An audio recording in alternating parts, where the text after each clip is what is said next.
My heart stopped. Yesterday? What do you mean yesterday?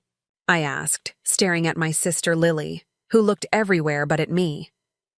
I had just spent $32,000 funding her dream wedding, the one I thought was next weekend. But the way she said it, cold and casual, felt like a knife twisting deep into my chest. If this moment shocked you, hit that share button. Subscribe for more real-life revenge stories.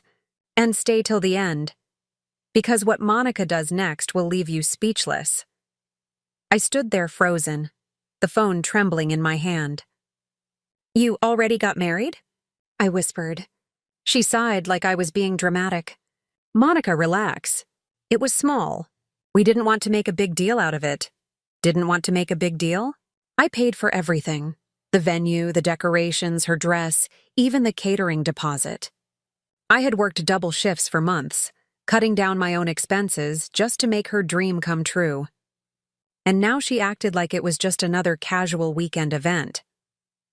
When I pressed her, she said something that burned into my memory forever. You know, you wouldn't really fit in with Jake's family. They're kind of high-end. That line shattered something inside me. I wasn't just uninvited. I was excluded because I wasn't good enough. The same sister who cried on my shoulder when she was broke, the same one I helped through college, had now decided I didn't match her new life. I forced a smile through the pain. So I wasn't even supposed to know, huh? She gave a weak laugh. It just happened fast. Don't take it personally. Don't take it personally. She had used my money to celebrate her new life, while cutting me out of it completely. But here's what Lily didn't know. Every cent I sent for that wedding had come from the event planning business I'd secretly built, the same business she once mocked, calling it a hobby for bored people. She thought she'd humiliated me, but she had no idea what was coming, because I had one surprise left. And when I revealed it, her entire marriage would never look the same again. I didn't sleep that night. I kept staring at the ceiling, my chest heavy with betrayal. Every image of Lily's wedding, the one I was supposed to plan, attend, and fund, played in my mind like a bad dream. She had taken everything from me, not just money, but dignity. And yet, she slept peacefully in her new house while I was here, feeling like a fool. The next morning, I went through my phone and opened the folder labeled Lily's Wedding Project. Inside were the contracts, invoices and receipts for everything I'd booked under my name. The venue, the catering, even the floral designer. Suddenly, a cruel but satisfying idea hit me. If she wanted to erase me from her perfect little wedding, I'd let her feel what that truly meant. That afternoon, I called the venue manager. Hi, this is Monica Reynolds, the main sponsor for the Johnson wedding last weekend. He confirmed politely. Yes, Miss Reynolds. The event went smoothly. I leaned back in my chair. Perfect. Just one question. Did Lily or Jake mention my involvement to anyone? He paused. Actually, no. Everyone assumed the bride's family paid for it. Exactly as I thought. She had taken full credit. My anger turned to ice. I thanked him and hung up, my mind already working like clockwork. Later that day, I went through Lily's Instagram. Every photo screamed luxury. Her in a diamond gown, guests sipping champagne, captions like, "Our fairy tale day, all thanks to Jake's amazing family." Not a single mention of me. Not one. I scrolled through the comments. Such a beautiful couple. You guys must have spent a fortune. Lily, this looks straight out of a movie. And there she was, replying with little hearts, soaking in the praise like a queen, while I sat here like her unpaid servant. But she made one mistake. She used my business logo on her wedding signage, designed by Moonlight Moments. That's my company, my brand. The same one she once called cheap and embarrassing. So I did what any betrayed sister with a backbone would do. I posted my own behind-the-scenes photos on my business page. Every detail. From the setup to the floral arrangements, with a caption that read, "Honored to have designed this private luxury wedding fully funded and planned by Moonlight Moments Events, owned by Monica Reynolds." Every detail created with love. Within an hour, the post exploded. My clients shared it, vendors commented, and followers grew by thousands. But what made me smirk was when Lily's name started trending, under mine. She called me that night, her voice trembling with fake calm. "Monica, why did you post that?" I smiled, leaning back on my bed. "Because it's the truth. People should know who made your dream day possible," she hissed. "You're embarrassing me in front of Jake's family."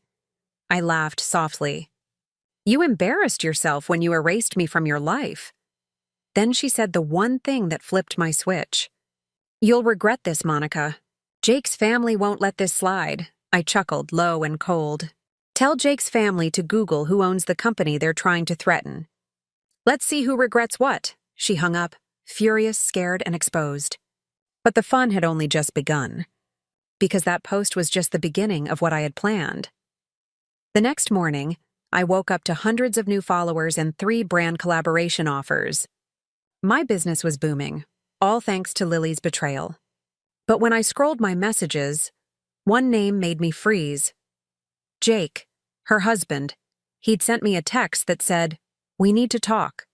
I think Lily's been lying to both of us." My hands trembled as I read Jake's message over and over. Lying to both of us? My pulse quickened. I didn't know if this was some twisted trap or the start of something bigger. I typed back carefully, "What do you mean, Jake?" His reply came fast. "Can we meet in person? There's something you need to see." I met Jake at a small coffee shop. He slid his phone across the table, screenshots of Lily and Jenna laughing about me. "Monica's paying for everything. Once it's done, block her." My chest tightened. Jake looked ashamed. He told me Lily had lied about me to his family, and even blamed me for her mom not attending. Then he handed printed bank statements. My name, transfers labeled Monica Gift, but the money went into Lily's personal account. I felt sick. She had used me and rewrote the story to make me the villain.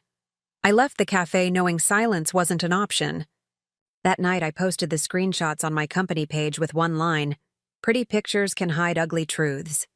This wedding was paid for by moonlight moments, not by lies. The post blew up. Local blogs shared it, followers poured in, and Jake reposted, "Truth always finds its way out." Lily called 7 times. I ignored her. Her text threatened a lawsuit. I replied coldly, "Sue me and explain where the $32,000 went." She stopped calling. My post had started something that wouldn't end quietly. Later that afternoon, Jake showed up at my office. Quiet, tense, but relieved. "She confessed everything," he said. "Told my parents the truth. They're furious. She's moving out." I looked at him carefully. "And you?" he sighed. "I'm done. I'm not angry anymore, just disappointed. She fooled everyone, even herself." For a moment, I felt bad. Not for Lily, but for the little sister I once knew. The one who used to borrow my clothes, cry in my arms, and dream of a perfect life. Somewhere along the way, greed had eaten that version of her alive. But this wasn't just revenge anymore. It was closure. Jake looked at me seriously. "You should know. People are starting to ask about your business. Everyone's impressed by how you handled this." I smiled faintly. Funny, isn't it? Her wedding destroyed her image but built my career. He nodded. Poetic justice. That night, I stood outside my apartment balcony, city lights glowing below, and thought about everything that had happened. I'd lost a sister but found my strength. Then, just as I was about to head inside, I saw a message notification. It was from Lily's best friend, Jenna, the same one in those texts. "Monica, you don't know everything. Lily's not the only one who betrayed you. Check your business partner's account. Something's not right." My stomach dropped. What now? I opened my laptop and logged into my business account, and what I saw on the screen made my heart skip. My breath caught as I stared at the screen. Line after line of unfamiliar transactions flashed before my eyes. Thousands of dollars withdrawn from my business account. Payments labeled vendor fees, design deposits, miscellaneous refunds, but I hadn't approved any of them. And the signature? It belonged to Clara, my business partner, the one who'd helped me build Moonlight Moments from scratch. My hands shook as realization sank in. While I was fighting my sister's betrayal, Clara had been quietly stealing from me. The person I trusted most professionally was pocketing my hard-earned money behind my back. I called her immediately. She answered on the second ring, her voice sugar-coated.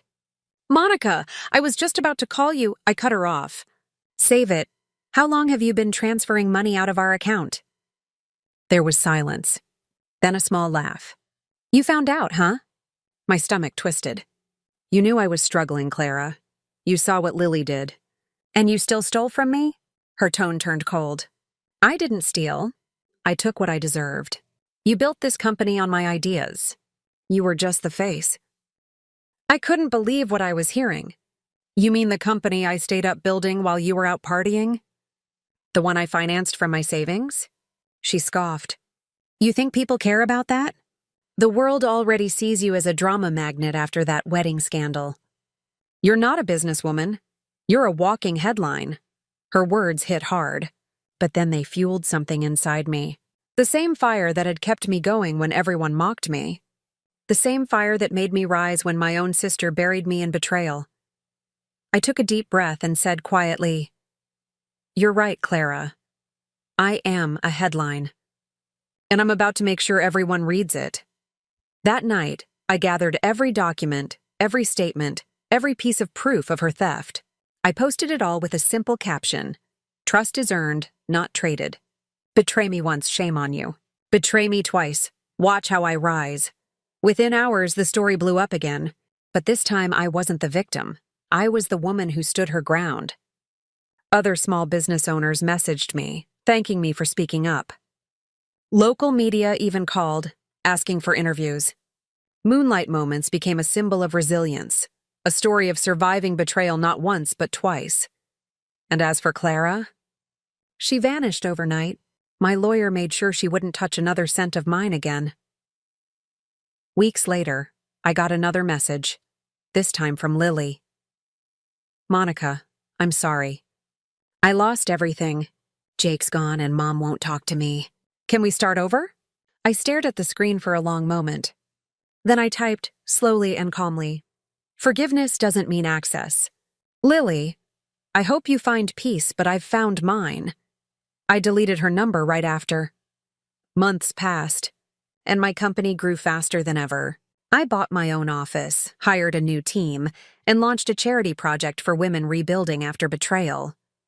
The same people who once looked down on me now called me an inspiration. Standing on the stage at my first business award ceremony, I looked out at the cheering crowd and smiled to myself. They had mocked me, used me, lied to me, but in trying to break me, they built me. And as the lights hit my face, I whispered to myself, they had their wedding day. But this is my victory day.